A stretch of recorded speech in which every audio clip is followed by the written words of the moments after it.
देखिए यहाँ पे दो चीज़ें हैं, आपके स्क्रीन पर एक कंपनी भी है, एक समूह भी है, और उस समूह ने, उस कंपनी ने कुछ गलत तरीके से, अगर आप देखें कुछ ऐसे इंस्टेंसेस में ये रिसोर्सेस पाए थे, हासिल करे थे, जो प्राइमा फेसी अगर आप देखें गलत लग रहे थे। हमने इसको इनफैक्ट छेड़ा, इस मुद्दे को छेड़ा, और आज अगर आप देखें इन दो क्रिटिकल सेक्शंस में अगर आप देखें नवीन जिंदल को बुक किया गया है, और जैसे कि यहाँ पर अभी वरिष्ठ लॉयर्स ने कहा भी कि इन सर्कमस्टेंसेस में उनके पास अब कोई विकल्प नहीं है कि वो इन सभी पदों को छोड़ दें। स्टॉक ऑलमोस्ट अब करीब करीब 6 रुपए 80। देखिए बाजार इन सर्कमस्टेंसेस को, बाजार इन परिस्थितियों को समझता है।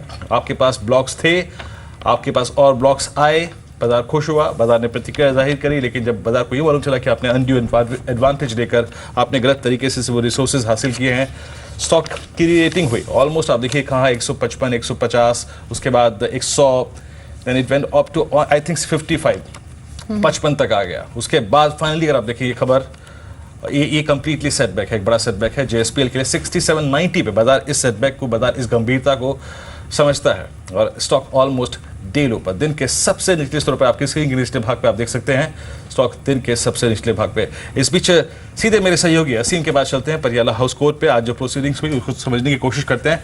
असीम, आज जब कोर्ट अपना फैसला सुना रही थी, एग्जैक्टली किस किस बातों पे, किस किस मुद्दे पर उन्होंने क्या क्या कहा, जरा विस्तार से बताइए। देखिए, चार्जेस फ्रेम जो है इस अमरकोंडा मुर्गा दर्नल जो कोल ब्लॉक आवंटन जो किया गया था, पिछले साल अप्रैल में ही सीबीआई ने जो है वो चार्जशीट फाइल की थी, और आज सुनवाई के बाद जो है चार्जेस फ्रेम जो है वो कर दिए गए। जो अक्यूज है नवीन जिंदल के साथ साथ करीबन इसमें 14 और आरोपी हैं, जिसमें कि 10 इंडिविजुअल हैं और 5 कंपनियां हैं। उनके ऊपर आरोप जो है वो तय कर दिए गए हैं। इन सब के ऊपर जो है जो प्रिवेंशन ऑफ करप्शन एक्ट की धारा 13(1) का C और D, और साथ साथ क्रिमिनल कॉन्स्पिरेसी की धारा 120B और 409 के तहत इनके ऊपर जो है मुकदमा जो है अब चलेगा। इस मुकदमे की सुनवाई जो है अब डे टू डे बेसिस पर जो होगी, 11 मई से इस मुकदमे की जो सुनवाई होगी। लेकिन एक बड़ी इंपॉर्टेंट इसमें डेवलपमेंट वो भी बता दूं कि अक्यूज नंबर 11 जो है वो एक सुरेश सिंगल थे, जो कि एक्जिम प्राइवेट लिमिटेड कंपनी है, उसके डायरेक्टर थे। उन्होंने अप्रूवर बनना जो है वो करने की एप्लीकेशन जो है वो डाली है।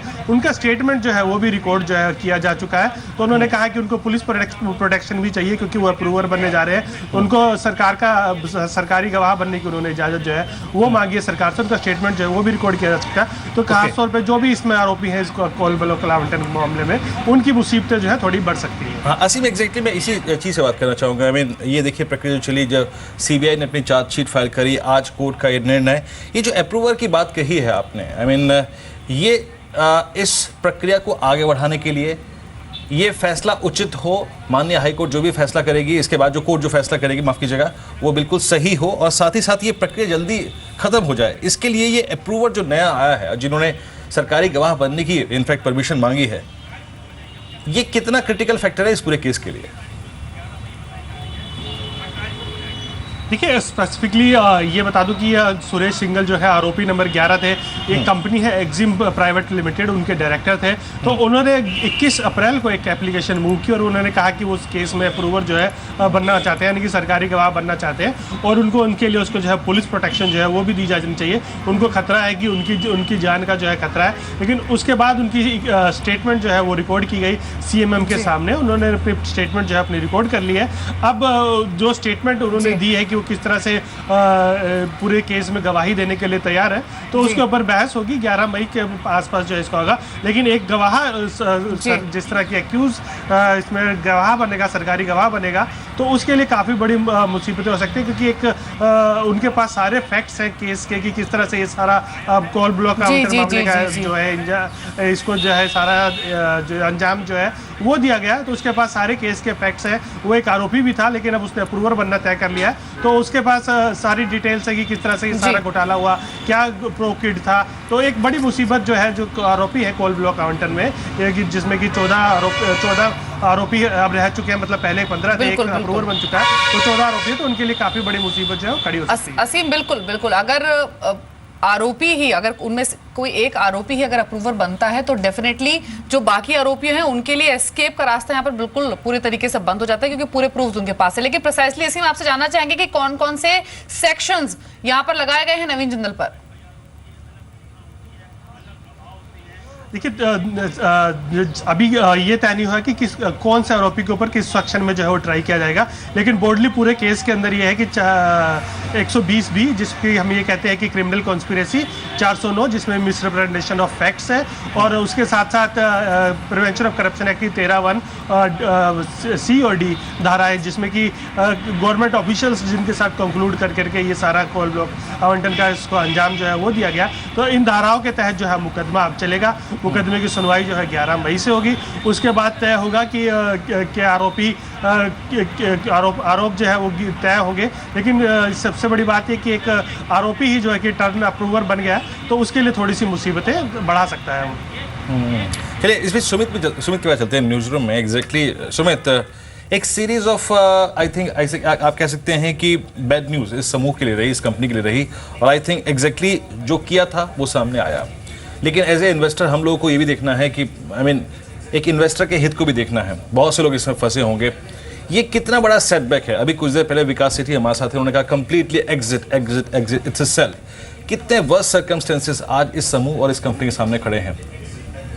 देखिए वीरेंद्र, आपने सही कहा कि एक सीरीज ऑफ इवेंट शुरू हुए हैं। दरअसल ये मामला जो पूरा है ये तो दिक्कत दे ही रहा है कंपनी के चेयरमैन को, लेकिन अदरवाइज अगर कंपनी की भी इंडिविजुअली बात करें तो बहुत ज़्यादा स्थिति सुधरी हुई नहीं है। करीब 50,000 करोड़ रुपए का कर्ज कंपनी के ऊपर है, और इस कर्ज का रीपेमेंट भी काफ़ी मुश्किल है। 636-700 करोड़ रुपए के आसपास का लगातार कंपनी इंटरेस्ट रीपेमेंट कर रही है।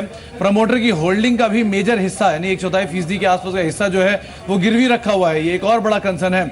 जो एजेंसीज हैं जहाँ से रेटिंग मिलती है, जिसकी वजह से बाद में फंड रेज करते हैं, वहाँ से भी डिफॉल्ट रेटिंग मिली है। आप क्रिसिल को देखें, इकरा को देखें, केयर को देखें, तीनों ने ही जो इनके एनसीडीज हैं उनकी रेटिंग को लेकर डिफॉल्ट यहाँ पर रेटिंग दे रखी है। जो बैंकर्स का जॉइंट लेंडर फोरम है उन्होंने भी रकम उगाही करने के लिए एसेट्स बेचने की बातचीत शुरू कर दी है। इसमें इस पूरे क्रम में डॉइचे बैंक, बीएनपी पारिबा, बार्कलेज जैसे कुछ एक बैंक है जो कि जॉइंट लेंडर फोरम के अंदर आते हैं, उन्होंने एसेट बेचने की बातचीत शुरू कर दी है, और करीब 5.5 करोड़ डॉलर के एसेट्स जो हैं उन्हें बेचने की बातचीत, यानी कि 2011-12 में जो लोन लिया गया था उसके लिए उसकी एवज में कुछ एसेट्स जो हैं उनको बेचने की बातचीत की गई थी। तो ये एक और बड़ा कंसर्न कंपनी के लिए खड़ा हुआ है। इसके अलावा एक बड़ा सेटबैक जो रहेगा वो अगले साल से होगा, जबकि एफसीसीबी का रीपेमेंट भी शुरू करना है, तो वहां से ये रकम कैसे पे की जाएगी, ये एक और बड़ा सेटबैक गोइंग फॉरवर्ड माना जा सकता है। जी, इनफैक्ट असीम, अब क्योंकि जो अगली सुनवाई है वो 11 मई को होनी है, तो एग्जैक्टली अब 11 मई की सुनवाई में क्या आउटकम आ सकते हैं? क्या किस आरोपी पर कौन सा सेक्शन लगना है प्रिसाइसली, इस पर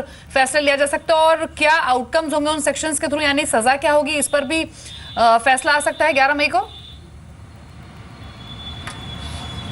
देखिए अभी तो सुनवाई है, बहस होगी इसके ऊपर, तो आप ये मान कर चलिए बहस की प्रोसेस जो है वो करीबन 6 से 8 महीना जो है वो चलेगी। प्रतिपक्ष जो है वो बहस करेगा, विपक्ष जो है वो बहस करेगा, तो दोनों पक्षों की तरफ से बहस जो है वो चलेगी। रीजॉइंटर्स होंगे उसके ऊपर, तो ये सारी प्रोसेस जो है 6 से 8 महीना चलेगी। उसके बाद तय होगा कि ये आरोपी जिनको उनके आरोप जो है वो सिद्ध होते हैं या नहीं होते। अगर गिल्टी होते हैं तो सीधी सी बात है कि प्रिवेंशन ऑफ करप्शन एक्ट में 7 साल की इनको सजा जो है वो हो सकती है। 409 मिसरिप्रेजेंटेशन एक्ट में उसमें 3 साल की सजा जो है वो हो सकती है। क्रिमिनल कॉन्स्पिरेसी के साथ अगर उसको पढ़ा जाए तो 3 से 5 साल की सजा जो है वो हो सकती है। चलिए सुमित, एग्जैक्टली मैं जानना चाहूँगा कि अब हालांकि आज अगर आप देखें, हम कोर्ट ने जो आज डिसीजन दिया, निर्णय दिया, उसमें हम बात कर रहे हैं, लेकिन बीते 1 साल में, बीते 6 महीने में, क्योंकि अभी हम बात कर रहे थे कि वर्स्ट सर्कमस्टेंसेस से कंपनी गुजर रही है, हाउस व्यूज कुछ आए थे इस पर, बड़े बड़े हाउस व्यूज, एग्जैक्टली उन्होंने क्या इस कंपनी को लेकर अपने तर्क जाहिर किए थे?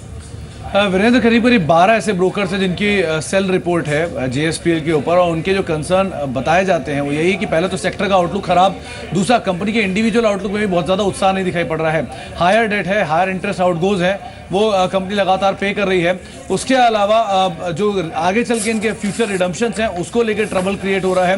एसेट बेचने की नौबत आ गई, तो रिसेंटली उन्होंने ये भी कहा कि एसेट बेचना है, अगर एसेट के ठीक बायर मिलते हैं और वहाँ से आई हुई रकम का इस्तेमाल कंपनी अपने कर्ज भुगतान के लिए करती है तो सिचुएशन थोड़ी बेहतर हो सकती है, लेकिन अगर वो भी नहीं करती है तो आगे चल के सिचुएशन और खराब होते हुए दिखाई पड़ सकती है। इसके अलावा ऑपरेशनल फ्रंट पर भी जो सिचुएशन, जिस तरह की डिमांड सिनेरियो है मेटल को लेकर, वो भी थोड़ा वीक देखने को मिल रहा है, उसका एक इम्पैक्ट कंपनी के ऊपर है।